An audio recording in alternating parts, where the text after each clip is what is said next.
Bénédiction du péché, Alléluia, le Christ est ressuscité.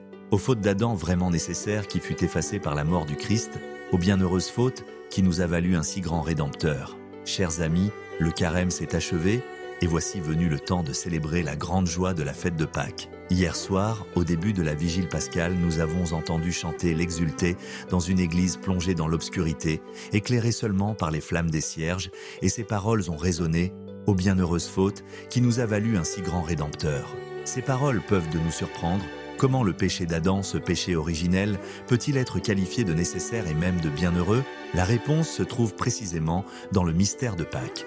Dieu, dans sa sagesse et son amour infini, a choisi de faire du péché et de ses conséquences, la mort, les instruments de notre salut. C'est là le cœur de notre foi pascale. En effet, sans le péché d'Adam, il n'y aurait pas eu d'incarnation. Le Fils de Dieu ne serait pas devenu l'un de nous.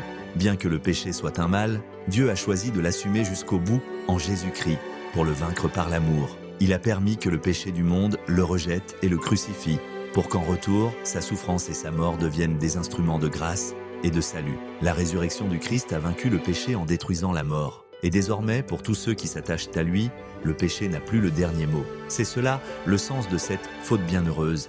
Même le pire peut être transformé en source de vie et de joie si nous le remettons entre les mains du ressuscité. Seigneur Jésus, aide-moi à m'attacher à toi.